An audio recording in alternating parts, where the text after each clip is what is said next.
Online study point में आपका स्वागत है। सो गाइज हम लोग एक और नई सीरीज स्टार्ट कर रहे हैं हिस्ट्री के टॉप 30 क्वेश्चंस इस वीडियो में हम डिस्कस करेंगे, जो कि इसका पार्ट 1 होने वाला है। सो मैं बस इतना चाहती हूँ कि जितने भी लोग इस वीडियो को देख रहे हो, इट्स अ हम्बल रिक्वेस्ट कि प्लीज़ इसे अपने सभी स्टडी रिलेटेड ग्रुप्स में अपने दोस्तों के साथ शेयर कर दीजिए, वीडियो को लाइक कर दीजिए। अगर आप लोगों ने अभी तक चैनल को सब्सक्राइब नहीं किया है तो इसको सब्सक्राइब कर दीजिए, बेल आइकन प्रेस कर दीजिएगा जिससे सभी वीडियोस का नोटिफिकेशन आपको मिल सके। And guys daily free PDF के लिए, क्विजेस के लिए आप हमारा मोबाइल एप्लीकेशन भी डाउनलोड कर सकते हैं। एंड गाइस पूरे एक साल का करंट अफेयर का जो पीडीएफ है हमारे द्वारा प्रोवाइड कराया जा रहा है, डिस्क्रिप्शन में लिंक है, आप जाकर के उसे भी अवेल कर सकते हैं। चलिए देखेंगे पहला क्वेश्चन, सहायक संधि को स्वीकार करने वाला पहला शासक कौन था, या फिर पहला हम बात करें पहला राज्य कौन था जिसने सहायक संधि को स्वीकार किया है। तो ये जानने से पहले तो सबसे पहले हमें ये जानना होगा कि सहायक संधि क्या है। सहायक संधि को गाइस कहा जाता है सब्सिडरी अलायंस। तो एक हमारे जो है गवर्नर हुआ करते थे, कहा जाए कि गवर्नर जनरल हुआ करते थे बंगाल के, लॉर्ड वेलेस्ली। कौन? Lord Wellesley. तो लॉर्ड वेलेस्ली जो है ये लेकर के आए एक सिस्टम, सब्सिडरी अलायंस, सहायक संधि। इसका मतलब होता था कोई भी राजा अगर सहायक संधि को स्वीकार कर रहा है तो उनकी जो है वो खुद अपनी मिलिट्री नहीं रख सकते हैं, जो ब्रिटिशर्स होंगे वो उनको एक मिलिट्री प्रोवाइड कराएंगे। तो अब क्या हो जाएगा, ब्रिटिशर्स के लिए फायदे की बात ये हो जाएगी कोई भी राजा उन पर तो आक्रमण कर ही नहीं पाएगा, क्योंकि जो आर्मी होगी वो खुद किसकी होगी, ब्रिटिशर्स की होगी। ठीक है, और किसी भी एक्सटर्नल मैटर में जो है ब्रिटिशर्स दखल अंदाजी करेंगे। तो ये क्या थी, सहायक संधि थी। ठीक है, अब पूछा गया है कि इसको स्वीकार करने वाला सबसे पहला राज्य कौन सा था। तो ये था गाइस हैदराबाद, या फिर शासक कहें तो हैदराबाद का निज़ाम, क्योंकि ये जो है सब्सिडरी अलायंस सहायक संधि आई थी 1798 में, है ना। और तभी जो है इसको सबसे पहले स्वीकार कर लिया गया था हैदराबाद के निज़ाम के द्वारा।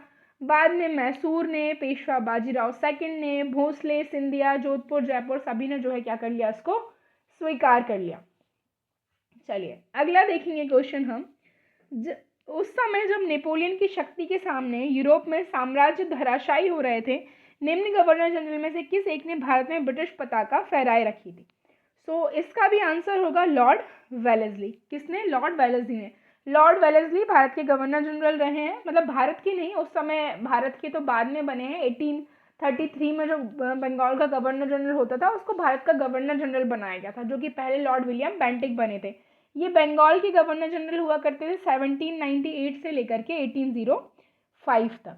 ठीक है, चलिए नेक्स्ट देखेंगे, निम्नलिखित में से कौन सा युग्म सही नहीं है। तो देखिए पहला है हेक्टर मुनरो बक्सर के युद्ध में, बिल्कुल सही है। बक्सर का युद्ध कब हुआ था? 1764 में हुआ था अंग्रेजों के बीच में। मीर कासिम, अवध के नवाब शुजाउद्दौला और मुगल सम्राट शाह आलम द्वितीय। ठीक है, तो इसमें हेक्टर मुनरो था, बिल्कुल था। लॉर्ड हेस्टिंग आंग्ल नेपाल युद्ध के समय रहे हैं, बिल्कुल रहे हैं। लॉर्ड वेलेस्ली जो हैं क्या चतुर्थ एंग्लो मैसूर युद्ध के समय रहे? सो बिल्कुल रहेगा। इसे चतुर्थ एंग्लो मैसूर युद्ध जो हुआ है तो उसमें कौन रहे हैं? लॉर्ड वेलेस्ली ही रहे हैं। ठीक है, 4 हुए हैं। पहले में जो है लॉर्ड वॉलरस थे, दूसरे में वॉरेन हेस्टिंग्स थे, तीसरे में लॉर्ड कार्नवालिस थे और चौथे में वेलेस्ली रहे 1799, जिसमें टीपू सुल्तान की मृत्यु हो जाती है। ठीक है, अब जो चौथा है लॉर्ड कार्नवालिस, तो क्या तृतीय आंग्ल मराठा युद्ध जो हुआ था उसमें कौन रहा है? हम बात करें गवर्नर जनरल कह लीजिए आप, 1700 जो है तृतीय एंग्लो मराठा वॉर की। कार्नवालिस की बात करें तो ये तो 1793 के आसपास रहे, जबकि तृतीय आंग्ल मराठा युद्ध हुआ है 1718 के आसपास। ठीक है, तो उस समय जो गवर्नर जनरल थे वो कौन रहे हैं? ये रहे हैं लॉर्ड हेस्टिंग्स। कौन रहे हैं? Lord Hastings. ठीक है, सो कार्नवालिस नहीं रहे, ये याद रखिएगा। निम्नलिखित में से भारतीय राष्ट्रीय कांग्रेस के किस अधिवेशन ने महात्मा गांधी ने कहा था महात्मा मर सकते हैं किंतु, मतलब गांधी मर सकते हैं किंतु गांधीवाद नहीं। ठीक है, तो ये कराची अधिवेशन था 1931 का। अब ऐसा क्यों कहा था? क्योंकि मार्च 1931 में गांधी जी और इरविन के बीच में एक पैक्ट हुआ, जिसको गांधी इरविन पैक्ट कहा जाता है, 5 मार्च 1931 को। तो उसके बाद गांधी जी ने जो सविनय अवज्ञा आंदोलन था, सिविल डिसोबीडियंस मूवमेंट था, उसको डिसकंटिन्यू कर दिया। ठीक है, और फिर कुछ जो है ट्रीटी साइन हुई गांधी के बीच में कि गांधी गोलमेज सम्मेलन में भाग लेंगे। ठीक है, तो कहा जाता है कि कुछ लोगों ने गांधी जी को काले झंडे दिखाए कि आप जो है भगत सिंह, राजगुरु, इन सब की क्या कर सकते थे, सुखदेव इन सबकी फांसी रुकवा सकते थे, पर आपने ऐसा नहीं किया। इस वजह से तो फिर गांधी जी जो है उन्होंने ये काइंड ऑफ हम कहें एक डायलॉग दिया कि महात्मा गांधी ने कहा गांधी मर सकते हैं परंतु गांधीवाद हमेशा रहेगा।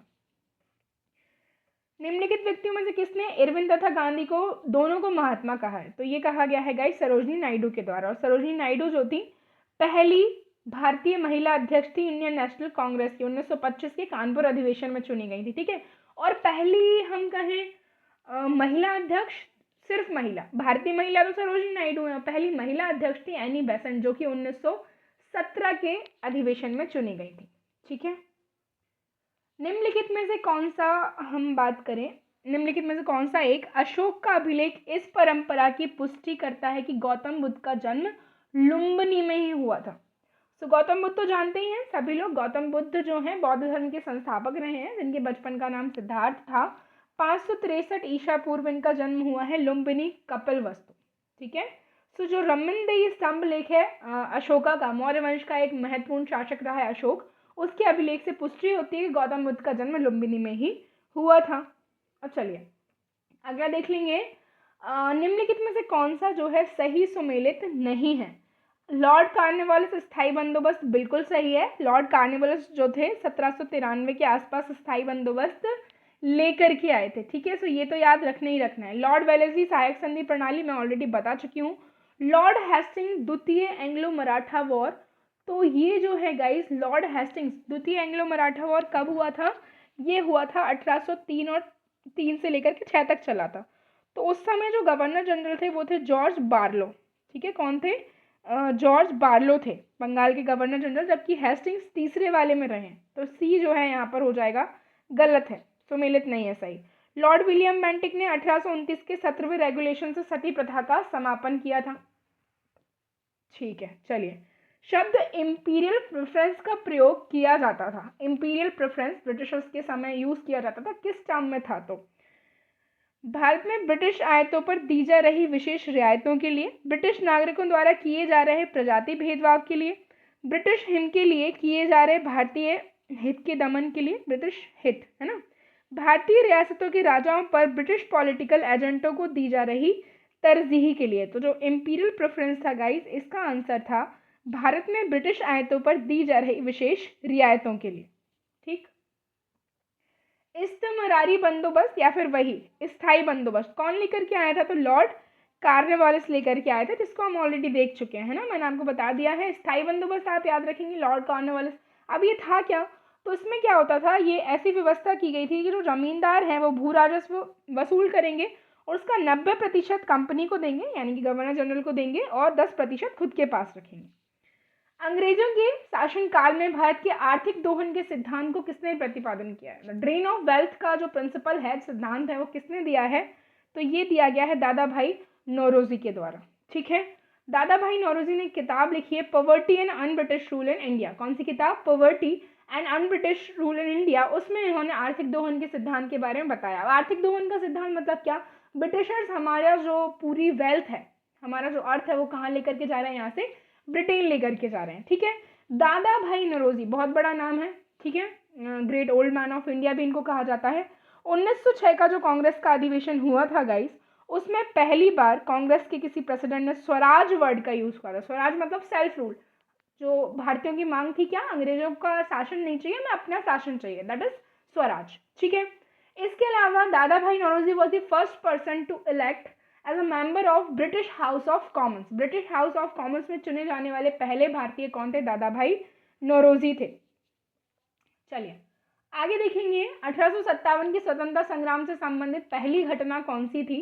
सो कानपुर में विद्रोह और नाना साहेब का नेतृत्व संभालना, बेगम हजरत महल द्वारा अवध का नेतृत्व, सैनिकों का दिल्ली के लाल किले पर पहुंचना या फिर झांसी की रानी का विद्रोह।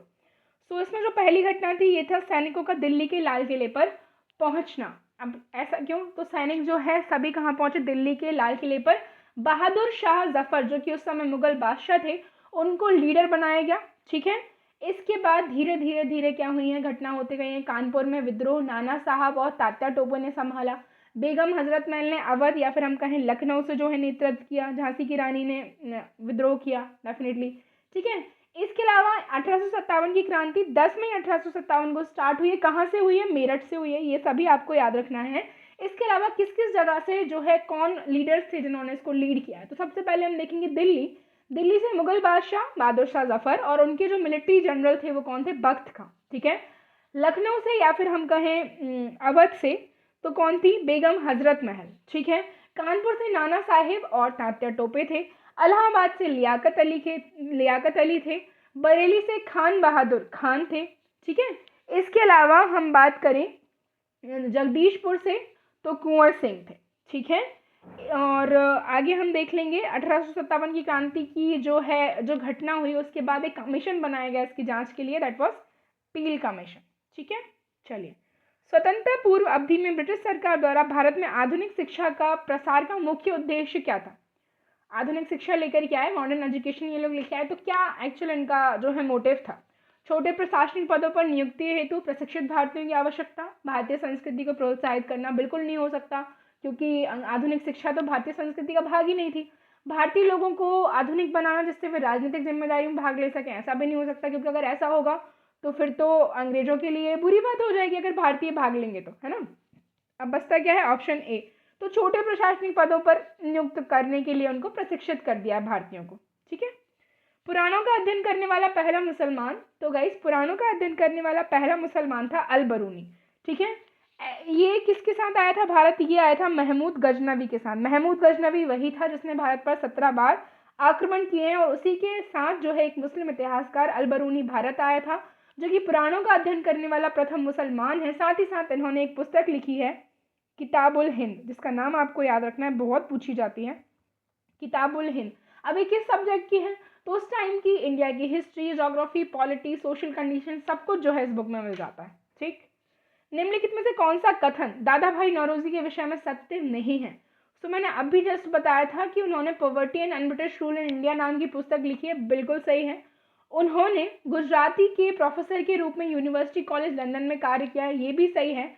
उन्होंने मुंबई में महिला शिक्षा की नींव रखी, या फिर वे ब्रिटिश पार्लियामेंट के सदस्य के रूप में अनुदार पार्टी के टिकट पर चुने गए थे। ठीक है। देखिए, ब्रिटिश पार्लियामेंट में मैंने बताया था आपको चुने गए थे, लेकिन अनुदार पार्टी के टिकट पर ये नहीं चुने गए थे। तो डी जो है यहाँ पर हम कहें सत्य नहीं है, बाकी सभी सही है। इन्होंने पुस्तक लिखी है poverty and British rule in India, जिसमें इन्होंने ड्रेन ऑफ वेल्थ, ठीक है, आर्थिक दोहन का सिद्धांत दिया है। ठीक है। चलिए, 1907 में सूरत अधिवेशन जो हुआ, सूरत में भारतीय राष्ट्रीय कांग्रेस के विभाजन का मुख्य कारण क्या था?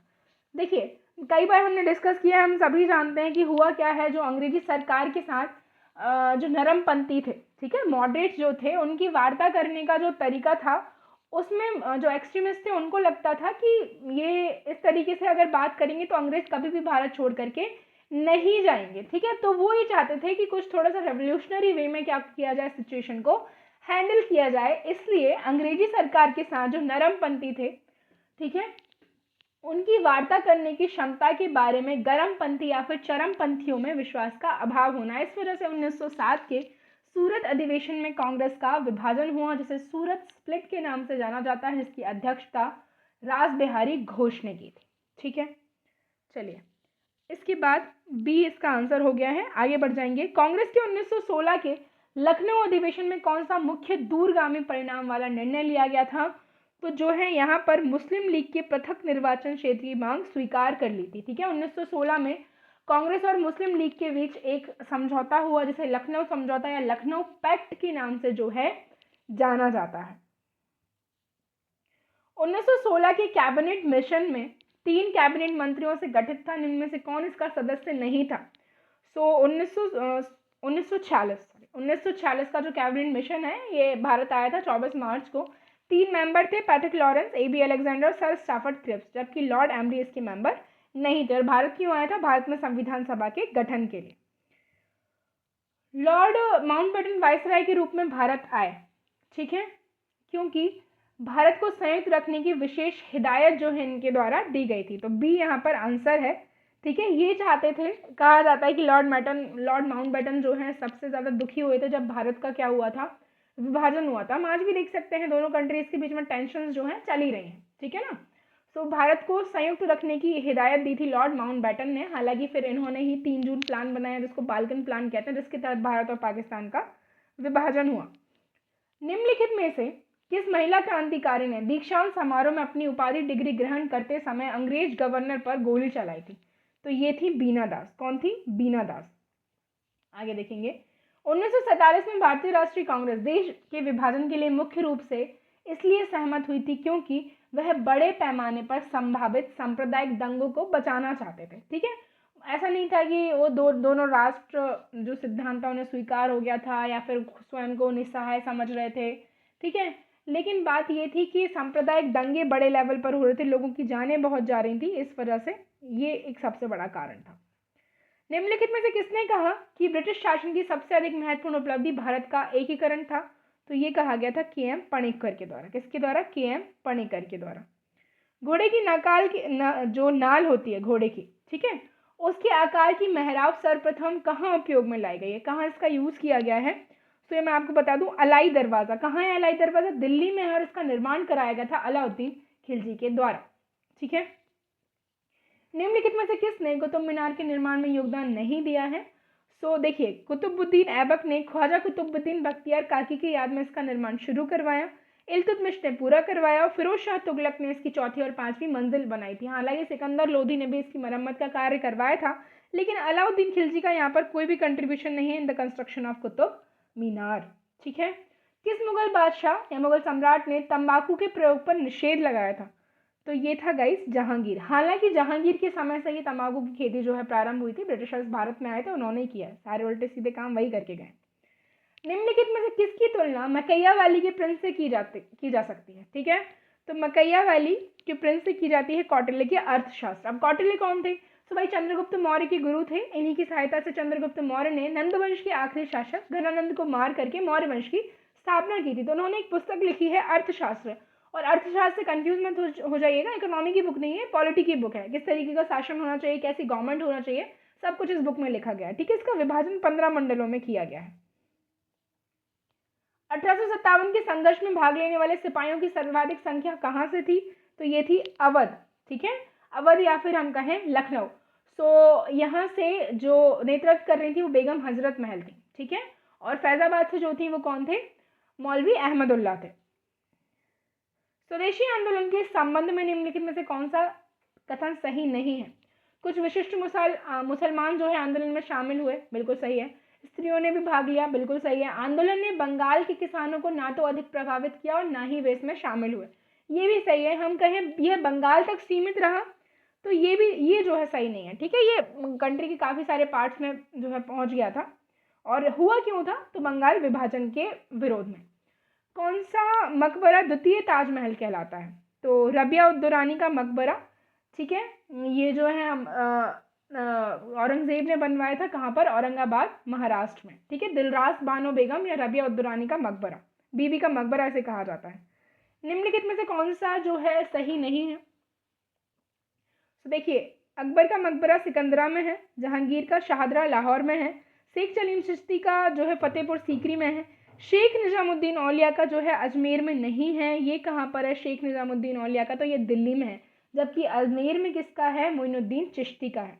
ठीक है, जो कि चिश्ती सिलसिले के फाउंडर थे। द्वितीय विश्व युद्ध के संबंध में भारतीय राष्ट्रीय कांग्रेस की क्या नीति थी? पूर्ण स्वतंत्रता का आश्वासन मिलने पर ही ब्रिटेन का सहयोग करेंगे, ब्रिटेन को सक्रिय सहयोग देंगे, तटस्थता या फिर बिना शर्त सहयोग।